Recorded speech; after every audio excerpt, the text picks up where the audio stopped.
Democratic Republic of the Congo, or DRC, was previously known as Zaïre, a name derived from a Portuguese mistranscription of the regional word for river. It wore that moniker from 1971 until 1997, and this region had a rich history of redesignations before that, having been owned by various local kingdoms, then having been colonized by Europeans, sold to the King of Belgium in 1885, who owned it personally, not as a part of Belgium, which was unusual until 1908, renaming it for that period the Congo Free State, which was kind of a branding exercise to convince all the Europeans who held territory thereabouts that he was doing philanthropic work, though while he did go to war with local and Arab slavers in the region, he also caused an estimated millions of deaths due to all that conflict, due to starvation and disease, and due to punishments he levied against people who failed to produce sufficient volumes of rubber from plantations that he built in the region. So all that effort and rebranding also almost bankrupted him, the King of Belgium, because of the difficulties operating in this area, even when you step into it with vast wealth, overwhelming technological and military advantages, and the full backing of a powerful, if distant, nation. After the king's deadly little adventure, the region he held was ceded to the nation of Belgium as a colony, which renamed it the Belgium Congo, and it eventually gained independence from Belgium alongside many other European colonies around the world post-World War II in mid-1960.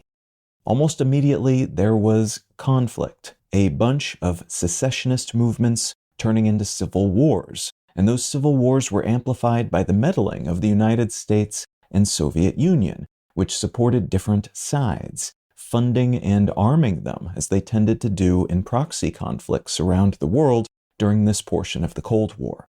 This period, which lasted for about 5 years after independence, became known as the Congo Crisis, because government leaders kept being assassinated, different groups kept rising up, being armed, killing off other groups, and then settling in to keep the government from unifying or operating with any sense of security or normalcy.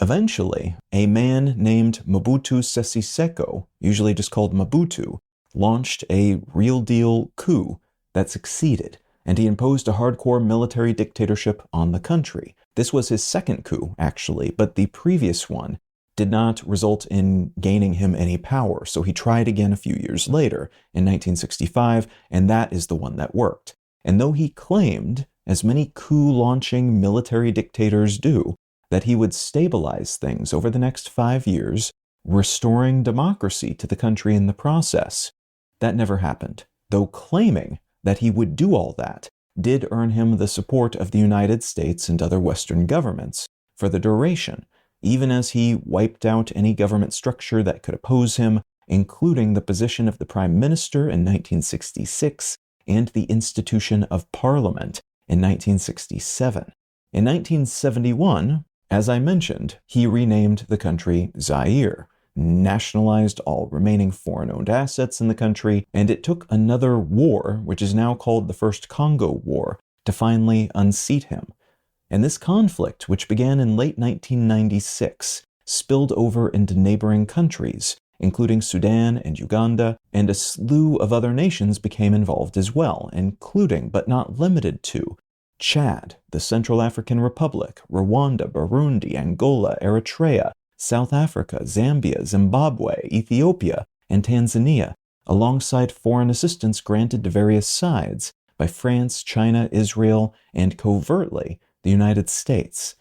The conflict kicked off when Rwanda invaded Zaïre. More neighboring states joined in, all of them intending to take out a bunch of rebel groups that the Mobutu government was no longer keeping in line, Mobutu himself having long since fallen ill, and thus lacking the control he once had, but he was still profiting mightily from outside influences that kept funding him as a friendly toehold in the region. So these other nations sent military forces into Zaïre to handle these groups, which were causing untold troubles throughout the region, and the long and the short of this conflict is that it only lasted a few months, from October 1996 until May 1997, but the destruction and carnage caused during that short period was vast. Everyone on both sides partnering up to take out rebels, or in the case of those rebels, joining up against these government militaries that were attacking them, and all of them using the opportunity to also engage in violence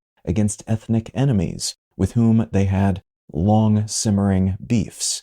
This led to the collapse of Mobutu's government. The country was renamed the Democratic Republic of the Congo when a new government was installed, but very little changed in terms of the reality of how that government functioned. So all of the same variables were still in place a year later, in 1998, when what is now called the Second Congo War kicked off, informed by basically the same problems, but bringing even more African governments into the fighting, many of them pulled in by alliances that they had with their involved neighbors. And just as before, a variety of groups who felt aggrieved by other groups throughout the region used this conflict as an excuse to slaughter and destroy people and towns they didn't like, including what's been called a genocide of a group of pygmy people who lived in the area, around 70,000 of them killed in the waning days of the war. In mid-2003, a peace agreement was finally signed. Most of the warring factions that had fought in Congolese territory were convinced to leave, and it was estimated at that point that up to 5.4 million people had died during the conflict. What I'd like to talk about today is what's happening in the DRC now, at a moment of heightening tensions throughout the region, and in the DRC in particular, amidst warnings from experts that another regional conflict could be brewing.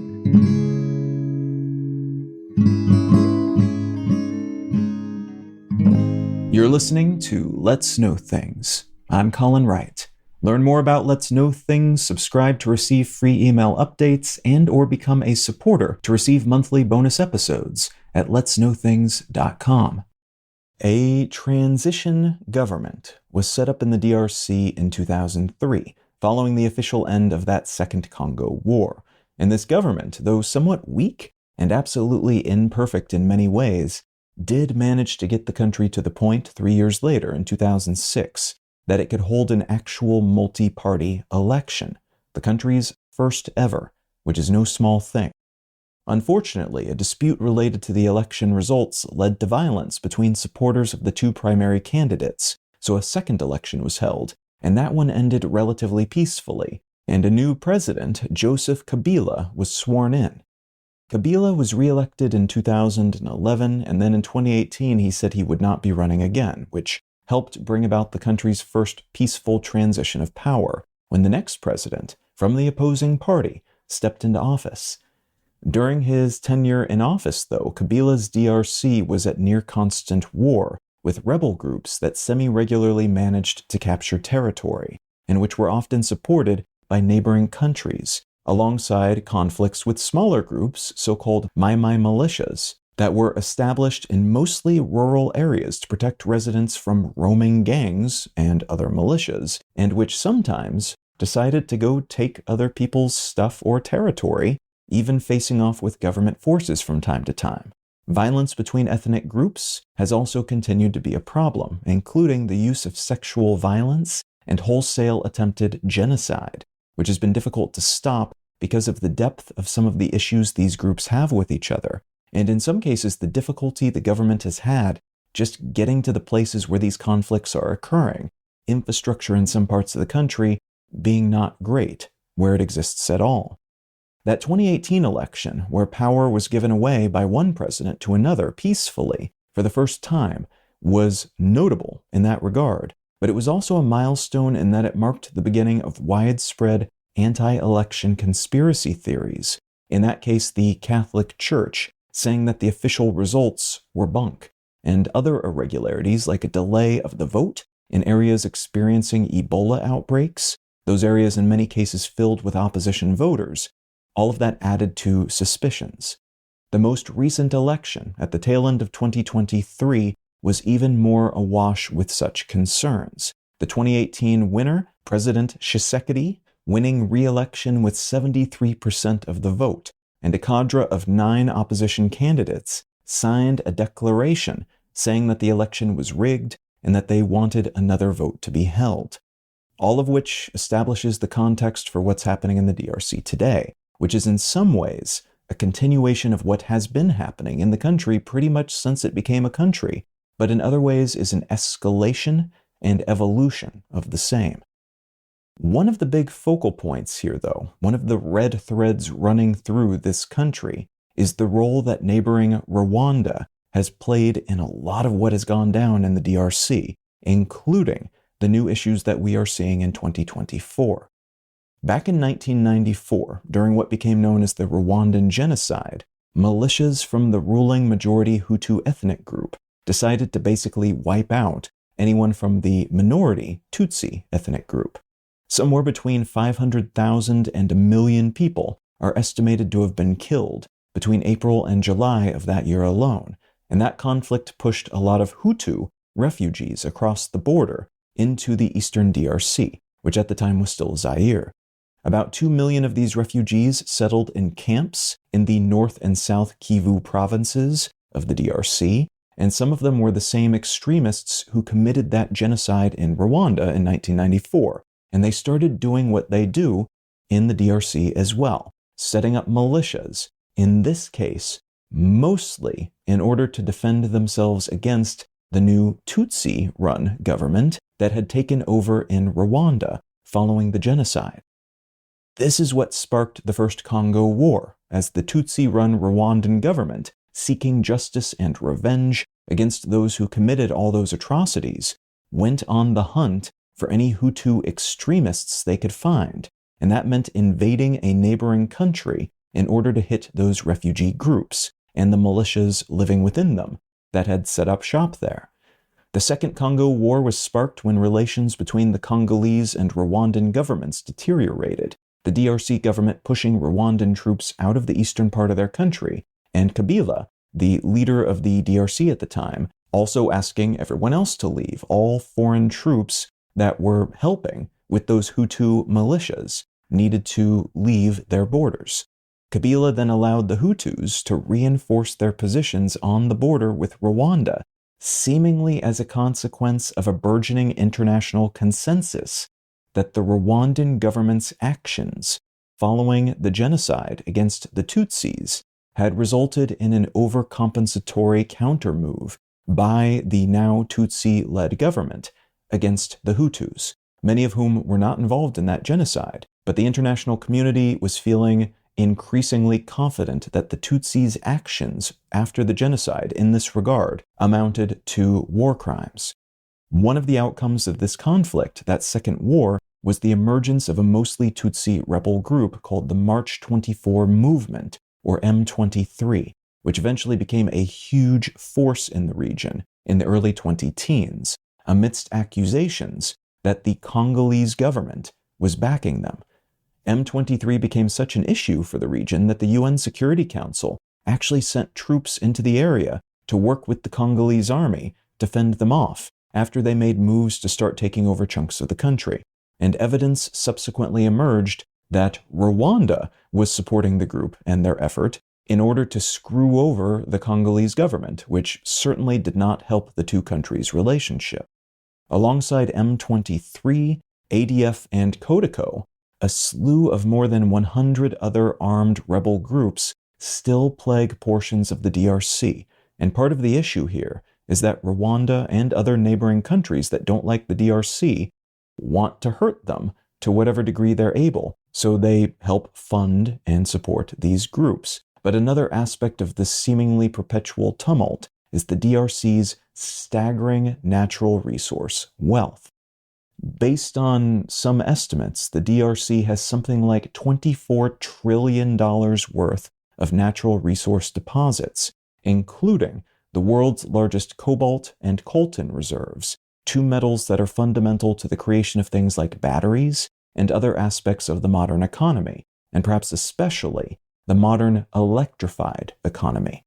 So in some ways, this is similar to having the world's largest oil deposits back in the early 20th century. It's great in a way, but it's also a resource curse in the sense that everyone wants to steal your stuff, and in the sense that setting up a functioning government that is not a total kleptocracy, corrupt from top to bottom, is difficult, because there's just so much wealth just sitting there, and there's no real need to invest in a fully fleshed out functioning economy, because you can just take the money other countries offer you in exchange for allowing them to exploit your people and resources, and you can just pocket a significant chunk of that.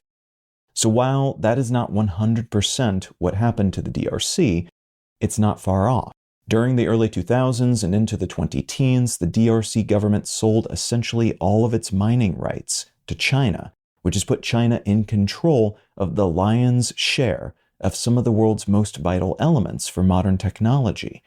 The scramble to strike these deals and subsequent efforts to defend and stabilize on one hand, or to attack and destabilize these mining operations on the other, have also contributed to instability in the region, because local groups have been paid and armed to either defend or attack. Soldiers and mercenaries from all over the world have been moved to the area to do the same, and the logic of Cold War-era proxy conflicts has enveloped this part of Africa to such a degree that rival nations like Uganda are buying drones and artillery from China to strike targets within the DRC, even as China arms DRC-based rebel groups to back up official military forces that are protecting their mining interests. It's a mess, and it is a mess because of all those historical conditions and beefs, because of conflicts in other nearby countries and the machinations of internal and external leaders, and because of the amplification of all of these things resulting from international players with interests in the DRC, including China, but also China's rivals, all of whom want what they have, and in some cases just don't want China to have what they currently have. In 2022, M23 resurfaced after laying low for years, and they took a huge chunk of North Kivu in 2023. For a moment that same year, it looked like Rwanda and the DRC might go to war with each other over mining interests that Rwanda controls in the DRC, but a pact negotiated by the US led to a reduction in the military buildup in the area, and a reduction in their messing with each other's political systems. In December of 2023, though, the president of the DRC compared the president of Rwanda to Hitler and threatened to declare war against him, and UN troops, who have become incredibly unpopular in the region, in part because of various scandals and corruption within their ranks, began to withdraw, something that the US and UN have said could lead to a power vacuum in the area, sparking new conflicts in an already conflict-prone part of the country. As of March 2024, soldiers from South Africa, Burundi, and Tanzania are fighting soldiers from Rwanda who are supporting M23 militants in the eastern portion of the DRC, these militants already having taken several towns. 7 million Congolese citizens are internally displaced as a result of these conflicts, having had to flee their homes due to all the violence, most of them now living in camps or wandering from place to place, unable to settle down anywhere due to other violence and a lack of sufficient resources to support them. Rwanda, for its part, denies supporting M23, and it says the Congolese government is trying to expel Tutsis who live in the DRC. Burundi, located just south of Rwanda, has closed its border with Rwanda, and has also accused Rwanda of supporting rebels within their borders with the intent of overthrowing the Burundian government.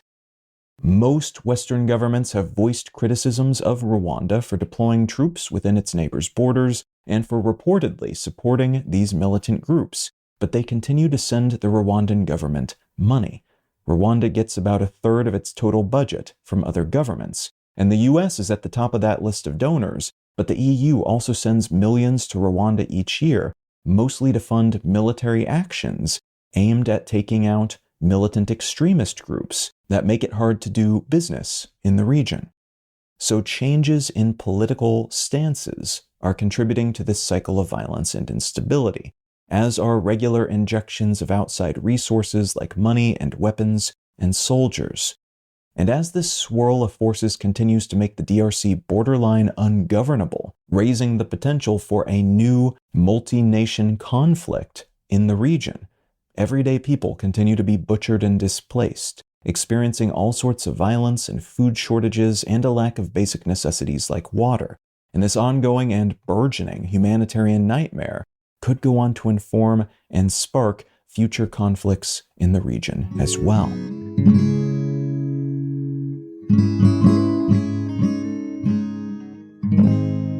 The book I'd like to recommend today is called Everyday Utopia: What 2,000 Years of Wild Experiments Can Teach Us About the Good Life by Kristen R. Ghodsee. This book is full of interesting explorations of mostly communes and other sorts of alternative living situations that have occurred in different countries over the course of history. And each of these stories are interesting unto themselves, but it's also compelling to look at the different ingredients that these different groups of people have used, the different things that they've considered to be important, and the ways they've tried to amplify the good stuff and get rid of other ills that they've considered to be bad aspects, negative aspects of the societies they were stepping away from, and how they've woven those things into new societal arrangements, with sometimes not so great, sometimes pretty incredible, and sometimes fairly neutral, but different consequences. Now, if any of that sounds interesting to you, consider picking up a copy of Everyday Utopia